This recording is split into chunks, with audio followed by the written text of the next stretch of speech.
Hola, buenas tardes o buenos días, dependiendo de la hora que usted esté viendo este programa. Buenas noches. Nuevamente estamos en Coffee Break y hoy está nuevamente con nosotros el doctor Alfonso Velandia desde Colombia en este segundo programa. Qué Sí, rico poderle hola, tener un placer aquí. estar con ustedes otra vez. Esperamos que esta charla amena entre nosotros les ayude, los oriente, les deje alguna inquietud importante acerca de la salud mental. Así es, de eso se trata este programa, de que podamos sacar tiempo y poder hablar acerca de todo lo que estamos viviendo a nivel de familia, pero sobre todo en el área mental y psicológico, ¿no? Terapéutico. Entonces, yo sé que el programa pasado hablaron un poco acerca de lo que era MDR o MDR, y es una de las terapias que, como dijeron, está ahora en el auge, lo último, y la gente lo está buscando demasiado. En Google buscan demasiado esta opción porque pues estamos viendo que muchas de la terapia tradicional no está funcionando en las personas, ¿no? Entonces ustedes explicaron muchas cosas acerca de lo que es EMDR. Sin embargo, sería bueno hoy explicarle a cada persona que está viendo este programa qué es un candidato perfecto para la terapia EMDR, porque creo que no todo el mundo está apto para inmediatamente entrarlo en ese proceso, ¿no?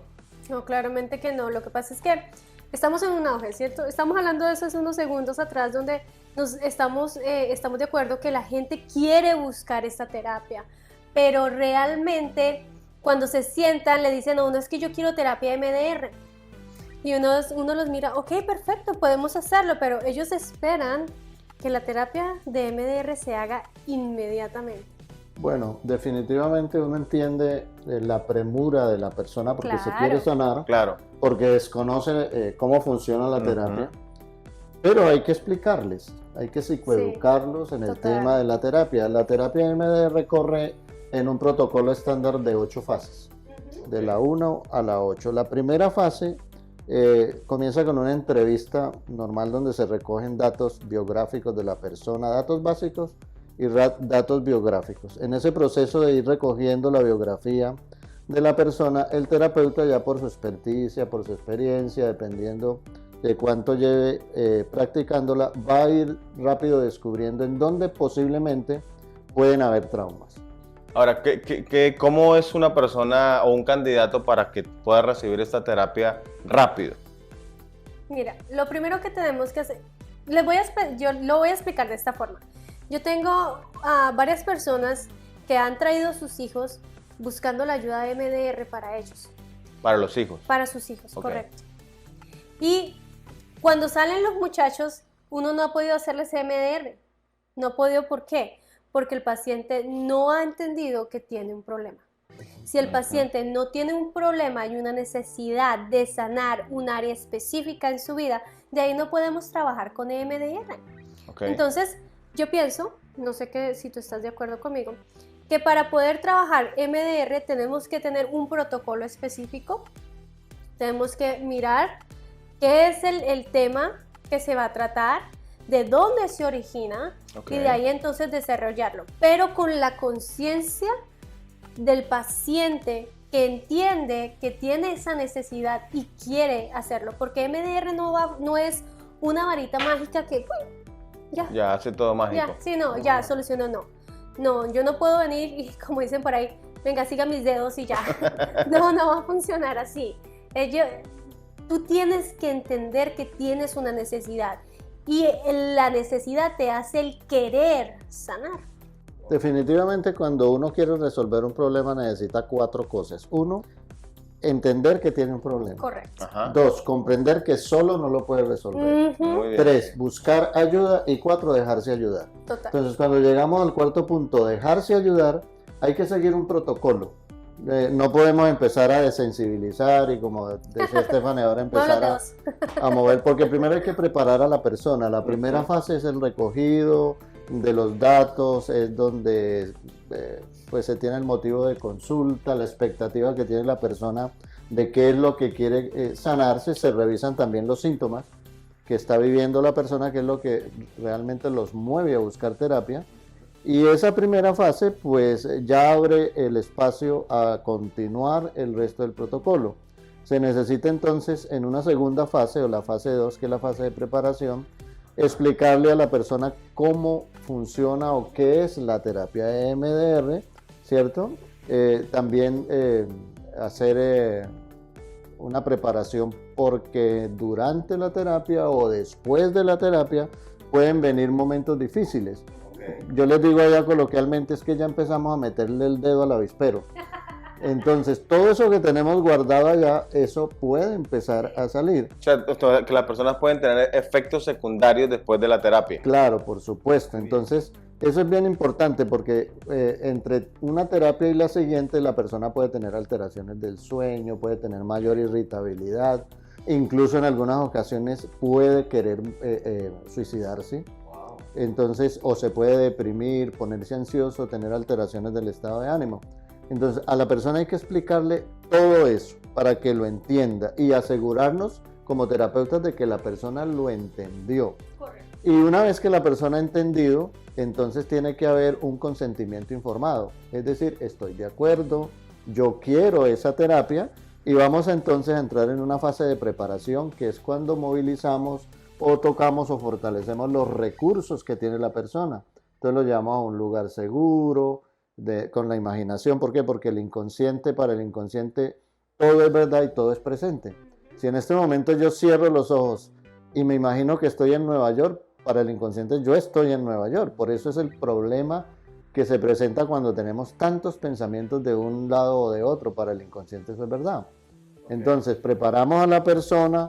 Hay el haz de luz también para los que no tienen problemas o prejuicios con esto, piensan que es nueva era o brujería. Sí, porque hay algo que muchas personas piensan y es que de pronto la terapia de MDR es hipnosis. Sí, no, es completamente consciente. Okay. Estamos presentes todo el tiempo. Y el control lo tiene el paciente.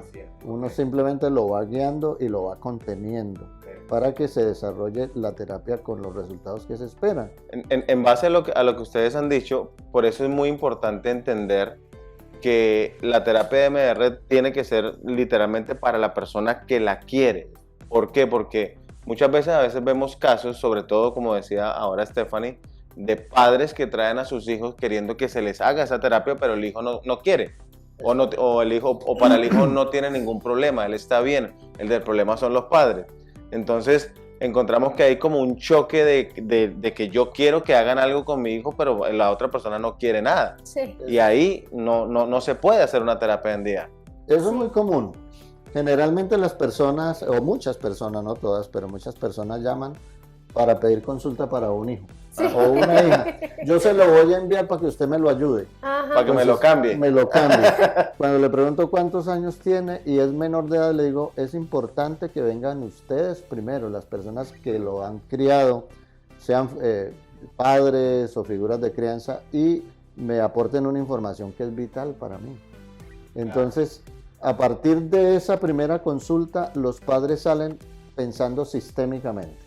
Porque desde el momento en que llama, ellos son lineales. El problema lo tiene este muchacho. Hay que arreglar al muchacho como si fuera un carro que se lleva al taller. Cuando ya salen de la primera sesión, ellos salen entendiendo que el muchacho es solamente el paciente identificado. Es decir, la persona que sintomatiza el conflicto que ha habido, la disfunción que ha habido arriba con la pareja. Sin embargo, el muchacho, yo recuerdo un muchacho un muchacho de 17 años, y entonces yo le digo, vino voluntariamente o porque sus padres lo presionaron, y me dice, no, mi mamá ha molestado porque yo no rindo, y la verdad, Doc, yo estoy fumando por ahí marihuana y cositas, y ella me dijo que viniera, que usted me movía los ojos y me curaba. Eso lo he escuchado antes, Claro. Total. Entonces se da mucho, pero por desconocimiento. Entonces nuestro trabajo en la fase 2 es preparar a la persona. Correcto. Si la persona quiere, la persona que quiere. Okay. Si no quiere, no. Porque ya cuando la persona quiere, estamos ganándonos un 30% Claro. ya de avance en la Antes de de que ganancia. continúes, yo tuve un paciente que en la hoja clínica, porque él es ya mayor de edad, y podía llenar su hoja clínica, le escribe la parte, la razón por la cual usted viene, y escribe porque mi mamá me trajo y me obligó. Exacto. Pasa mucho eso. Como tener unos jovencitos que no dicen nunca nada en la terapia. no dicen nada. Claro. Nada, porque ellos vienen obligados. Entonces, ahí es importante trabajar primero con los padres. Es más, ha habido casos donde se trabaja primero con los padres y el muchacho ni siquiera tiene que ir. Correcto, porque el problema está en la familia. El problema está en la familia. Exactamente. Si entendiéramos todos nosotros esto, funcionaríamos mucho mejor. Entonces, la terapia MDR es una terapia que requiere un proceso. No es que llegué a la primera sesión y ya Claro. me van a mover los ojos de un lado a otro. Otra de las preguntas que puede surgir de un paciente que quiere buscar terapia EMDR es ¿cuántas sesiones? Porque las personas somos ansiosos. O sea, queremos llegar y queremos saber en cuánto tiempo ya voy a sentirme mejor o en cuánto tiempo me van a solucionar el problema. ¿Cuál es el tiempo estándar que se le puede recomendar a un paciente en sesiones de EMDR cuando ya el paciente quiere trabajar la terapia? No sé, en el caso tuyo y en el caso tuyo, las dos dinámicas que manejas. Bueno, personalmente empezamos por 6. Ok. Pero el problema con esto es que el paciente va a su casa y regresa con 700 cosas más a la próxima semana. Entonces, cuando se sientan a hablar contigo y tú tienes planeado, vamos a terminar este proceso, te están contando que se peleó con el tío, con el abuelo, con el vecino, o se le cayó la casa, y empiezan a dar una información que toca atender en el momento para poder continuar, porque eso va a hacer interferencia en el proceso de MDR. Ok. Entonces, dependiendo también de la necesidad, yo pienso que lo mínimo son 6 terapias y nos podemos enfocar única y exclusivamente. En eso, lo que está, sí, ok. eso les digo a mi paciente. Asegúrate que la próxima vez vengas con conciencia que vamos a trabajar esto. Después de que terminemos esta terapia, entonces vamos a trabajar las otras áreas. Pero por ahora vamos a enfocarnos en esto. Y en el caso... Bueno, básicamente yo lo que más he hecho y me funciona es que cuando la persona ya ha entendido que la terapia MDR la necesita y que la puede tomar, yo le digo, ok, enlístame por lo menos 10 recuerdos. Que entiendas que el niño, la señorita, si es una dama, la señorita ha vivido y que han sido dolorosos o traumáticos para su vida. No importa que ahora usted piense que ya los curó, que ya los sanó. Tráigalos que los vamos a medir. Entonces, cuando la persona trae eso y le explico cómo traerlo, no es que va a traerme una pastoral así todo. No, simplemente edad, evento. Por ejemplo, cuando yo tenía 7 años me manosearon. Y lo bueno que tiene la terapia MDR es que no tienen que explicar. Simplemente trabajamos con los recuerdos de las personas y no es necesario que se retraumaticen diciéndole Todos los Recordando detalles. los detalles, cómo claro. la tocaron, no. Una vez que traen a la siguiente sesión esa lista, entonces las evaluamos, las valoramos, ¿cierto? Y lo hacemos sencillamente pidiéndole a la persona, ambientándola, ¿no? Cierra los ojitos, vamos a medir esto de 0 a 10. 0 es que cuando tú vas al recuerdo y visitas el recuerdo, no sientes nada, es neutro, como que no pasó nada. Y 10 es que pasa mucha Perturbación o dolor. Sí, yo le explico qué es perturbación. Perturbación son sensaciones físicas incómodas y o emociones que se llaman negativas, que no lo son, pero que se llaman negativas, ¿cierto? Como tristeza, dolor, impotencia, culpa, asco. Entonces, eso es lo que vamos a medir y la gente cierra los ojos, se cogen unos segundos, abren los ojos, le pregunto, ¿molesta? Me dice, sí molesta. ¿Cuánto le das? Entonces, que 8, que 9, que 10. Y ya organizamos entonces lo que llamamos las dianas, si salen 10, si salen 11, si salen 12. Yo le digo, bueno, como en este momento no hay una que te esté impidiendo, inhabilitando para la vida, te propongo si quieres hacer un tratamiento completo o que quieres que trabajemos. Hay gente que dice, sí, me gustaría el tratamiento completo, entonces comenzamos. Exacto. Cuando de pronto dicen, no, yo lo que quiero trabajar es este problema del divorcio, porque no he podido resolver el duelo de hace 20 años que me separé, por ejemplo. Entonces yo le explico, vamos a trabajar aquí, pero es importante que sepas que al trabajar este recuerdo, que es un recuerdo de abandono, ¿cierto? En este caso, porque tú fuiste la persona, pues, que fuiste abandonada, te puede tocar otras memorias, y es bueno que lo sepas. Entonces se enlazan unas se con enlazan otras. unas con otras y utilizamos mucha analogía. Por ejemplo, observas en el bosque 2 árboles que están retirados y tú los ves retirados, pero por debajo están unidos en las raíces. Así Claro. trabaja el cerebro trabaja por asociación. Entonces es interesante todas esas dinámicas porque hay gente que dice, no, yo solo quiero trabajar esto. Pero terminan alargándose. El proceso más largo que yo he hecho, 17 sesiones. 17. Esa es la más larga, pero trabajo muchos recuerdos. Y hay otra cosa que es el efecto generalizador. ¿Qué quiere decir eso? Que si, por ejemplo, tocamos un tema de violencia doméstica, ¿cierto? Y da 10, y seguimos trabajando otros que se parezcan, ya van bajando la medición. Ok. Se va sintiendo más. Se va más acceso. sintiendo más tranquila en ese mismo tema. Lo mismo pasa con otros temas como por ejemplo el abuso sexual, que genera el abuso sexual cuando es crónico, es decir, por meses, por años, o por varias personas o una sola, genera lo que se llama el trauma complejo.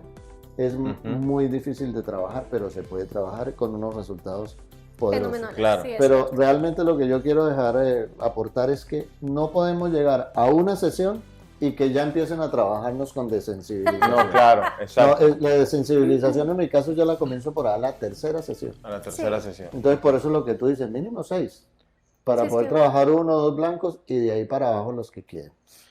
¿Cuál es el tipo de persona más difícil de trabajar en una terapia de MDR? Definitivamente el religioso. Ok. Todas esas personas que van a una iglesia, y no me malinterprete, yo soy cristiana y yo voy a una iglesia. Pero ese tipo de persona que dice, ayuné 5 días, oré, renuncié, saqué demonios y todo ese, para mí es el tipo de persona más difícil de trabajar. ¿Por qué? Porque se enfrentan con algo desconocido, que es la terapia MDR, y piensan que todo es espiritual, que solamente es espiritual, y pensarán que uno les está, no sé, metiendo demonios, no sé, algo así. Sí. O saben que tienen un problema, pero como han orado por Mucho 50 tiempo. días y han otra vez echado demonios por otros 50 días y han ayunado por 40 días, entonces ya están bien. Entonces no avanzamos ahí, porque Ok. no permiten salir de esa parte espiritual, no permiten salir de ahí y entrar a la parte importante, que es la emocional. Ok. Bueno, hay otra población, lo que tú dices es cierto en la mayoría de los casos, yo he tenido esos casos de personas que pues todo lo quieren resolver con una imposición de manos o una unción con aceite. Sí. Y bueno, Es no. que el pastor oró por mí. Sí, definitivamente eso es lo que ellos creen que resuelve todo y hay muchas cosas que no se resuelven así. Pero hay otra población que en mi caso y en mi experiencia he encontrado en la práctica clínica que es difícil hacer terapia MDR con ellos, son los que no conectan con la parte somática. Es esas personas que le dicen esa sensación desagradable, ese 10 que le diste a ese recuerdo, ¿en qué parte de tu cuerpo lo sientes? No encuentro. No encuentro. Están, y sobre todo son Desconectados, hombres. Ok. La mayoría son hombres desconectados de aquí para abajo. ¿Y eso a qué se debe? Se debe, según los expertos, los estudiosos, al vínculo que se ha traído con la mamá. Ok. Cuando uno no se ha vinculado, seguramente porque los padres no anticipan las necesidades de los hijos y no responden en efecto a sus necesidades, no hay retroalimentación, como por ejemplo llora, yo sé que estás mojadita, te voy a limpiar, cierto, te voy a cambiar, yo sé que tienes hambre, te voy a dar tetero. Y cuando no se da esa dinámica, crecemos con un apego inseguro. Entonces, la dinámica del apego seguro, ¿cierto?, nos va conectando con el cuerpo, porque las necesidades que el niño está sintiendo están en el cuerpo. Y si mamá o papá le resuelven esas necesidades de manera oportuna, la persona va a integrar todo. Esas personas responden muy bien, muy rápido le pueden decir a uno, siento como un vacío aquí en el estómago. Y cuando estamos reprocesando, se presenta, por ejemplo, pesadez en los pies, hormigueo en las piernas, un vacío en el estómago, un punzoncito por allá en el pecho, un nudo en la garganta, la cabeza así de grande, La espalda. o en la espalda se sienten como bultos, nudos. Es el cuerpo entregando las memorias porque cuando uno vive un trauma, el cuerpo participa, Claro. definitivamente. Entonces, todo el cuerpo guarda memorias. Claro. Y ellas van migrando. Es interesante que dicen, no, tengo un problema aquí en la mano. Después de que terminan una serie, entonces siempre hay una pregunta, ¿qué surgió o qué te viene? Generalmente hay que tener cuidado de no decirle qué piensas, porque entonces los enfocamos en lo cognitivo. En lo cognitivo, y los sí. vamos sacando de lo somático y de lo emocional. No, ¿qué surgió? ¿Qué surgió? ¿Cierto? Sí. Es una pregunta genérica. ¿Qué surgió o qué te vino? Tan raro, se me subió por aquí. Ok, sigue ahí, sigue ahí. O sea que dependiendo de la estimulación que estemos haciendo. Bueno, entonces en el caso de esas personas que no conectan con su parte somática, ¿cómo se puede trabajar con esas personas? Bueno, básicamente hay que psicoeducar mucho en esa parte somática y explicarles. Una vez que uno les explica, empieza uno a hacer ejercicios poquito a poco. Por ejemplo, imagínate que vas por una calle y sale un perro bien bravo. ¿Qué sientes? Y dice, siento por acá. Uno me decía, ganas de orinar. Porque el miedo hace que el esfínter de la vejiga no se cierre. Por eso nos orinamos en un miedo. ¿Cierto? Increíble, entonces le ¿no? digo, así mismo es con los demás. Ve poniéndole cuidado a eso, ¿cierto? Ajá. Y los metemos mucho en fase 2, que es la fase de preparación, hasta que ellos aprendan la conexión. Yo utilizo uno y ustedes allá en casa pueden intentarlo. Yo quiero que ustedes cierren sus ojos. Y mientras cierren sus ojos, yo quiero que ustedes imaginen que están en la cocina de su casa. Y ahora que ya están en la cocina de su casa, yo quiero que ustedes vayan y busquen una tabla para picar, agarren un cuchillo, busquen un limón, ¿ok? Y ahora que lo tienen en la mano, yo quiero que lo corten.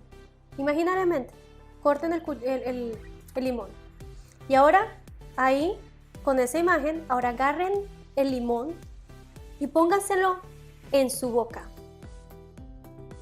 ¿Qué es lo que ustedes sienten? Ya me supo ácido en la boca. Sí, literal. Literal, la boca se hace agua inmediatamente. Y eso es uno de los recursos que nosotros utilizamos en terapia, donde les ayudamos a localizar esas sensaciones corporales que a veces no tenemos acceso, por eso mismo que el doctor nos habla ahorita. Eso lo descubre Pavlov hace un jurgo de años, ¿cierto? Con el ensayo de los perros, donde asociaba la comida con un sonido de campana. Ah, sí. Entonces apenas sonaba la campana, los perros empezaban a babear.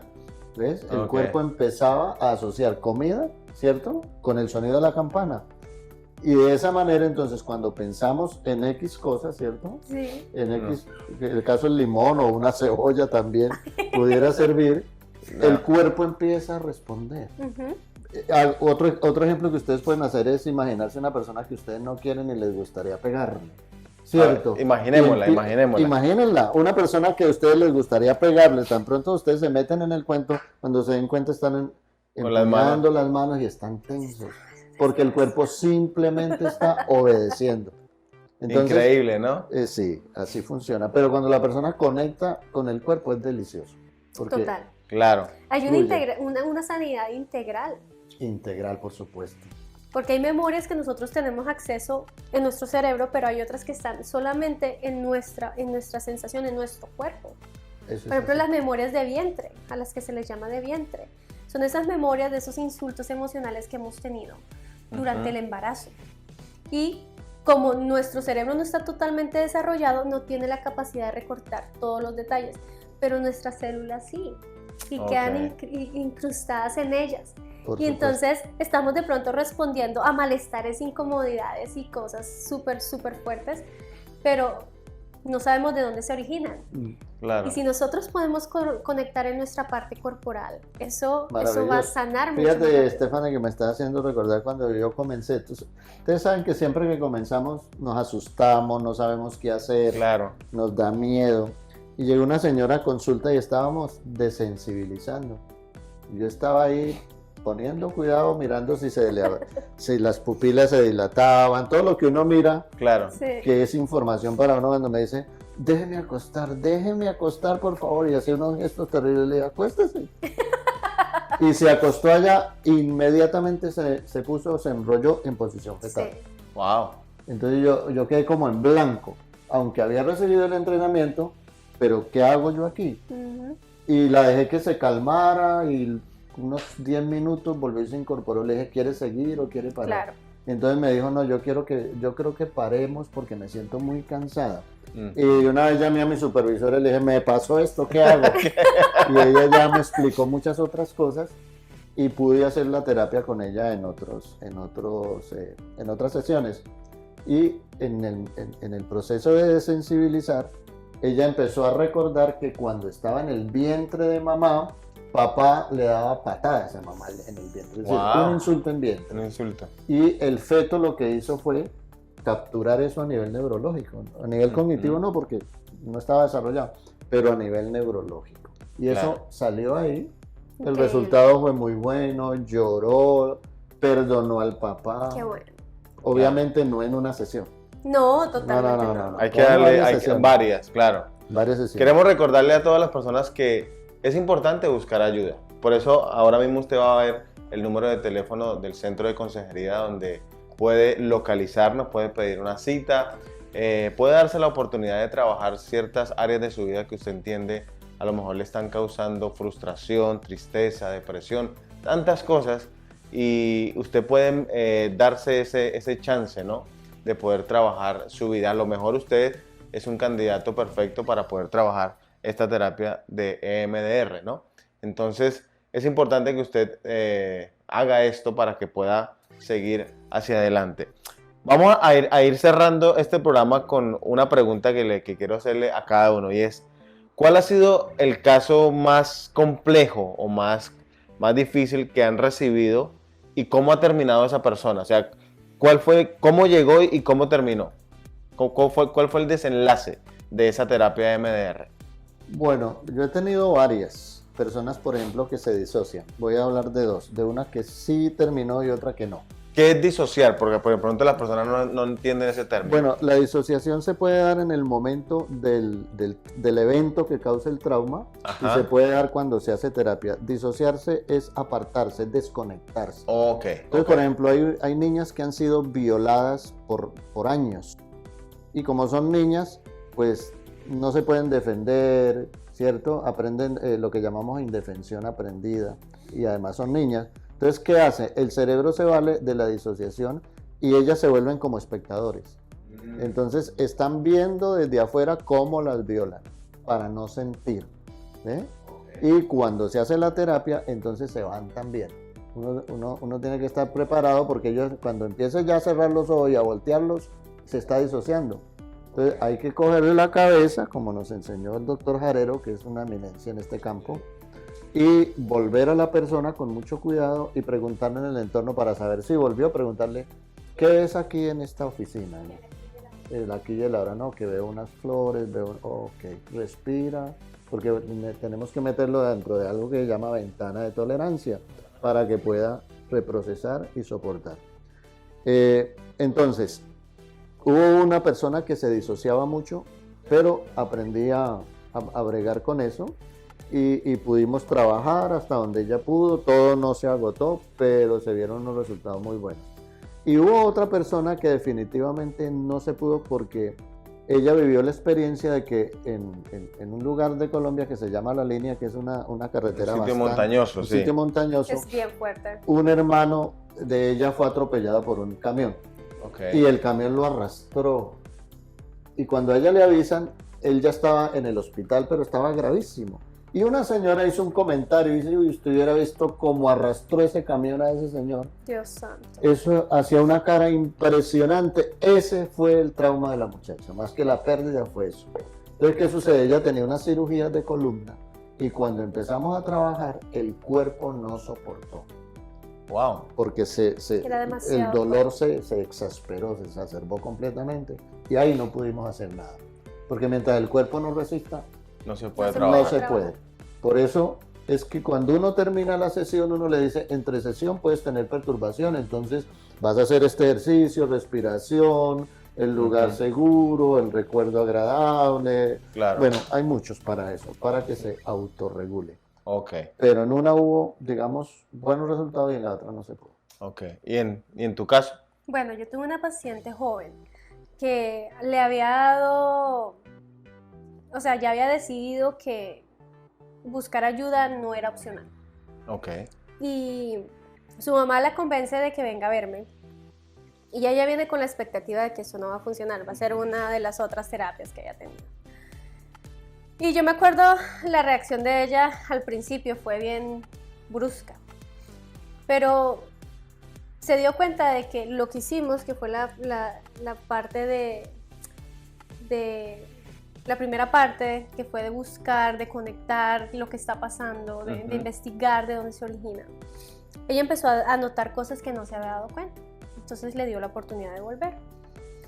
Y yo me acuerdo que íbamos como en el sexto, en la sexta sesión, gracias. Y estamos tratando un tema en el cual ella durante mucho tiempo tuvo problemas migratorios. Y para ella eso era una cosa terrible. Y ella estaba yendo ahí porque ella se iba a ser ciudadana americana y no era capaz de presentar ese examen por todo el trauma que le causó llegar hasta hoy en día a buscar su ciudadanía. Entonces llegamos a un evento, estamos trabajando en un evento en específico y empezó a disociar. Esa disociación, esa desconexión donde no avanzábamos, no íbamos ni para un lado ni regresábamos, sino que ella se salía de esa tolerancia que es necesaria en MDR. Era un caos donde yo me quedaba, ay sí, Dios mío, ¿qué hago? ¿Qué hago? ¿Qué hago? Esa es la pregunta, ¿qué hago aquí? ¿Qué hago? Porque, o sea, sabes que se puede avanzar, o sea, tú sabes que ya estamos a ese punto donde vamos a cruzarlo y vamos a encontrar esa luz que necesitamos, porque cuando disocias es por eso, porque ya estamos llegando a ese límite, claro, que necesitamos, sino que tenemos que disociar, no. Sino que yo sabía que faltaba muy poquito para llegar donde teníamos que llegar con ella. Y yo me acuerdo, entre todo, estar buscando en la información de las cosas que uno ha estudiado, de las clases que uno ha tomado. ¿Qué hago? Hago esto, no funciona. Hago esto, no funciona. Hago lo otro, no funciona. Y yo quiero seguir. Y yo, haga esto, no funciona. Bueno, terminé haciendo una terapia de un libro que se llama La pandilla que llevamos dentro.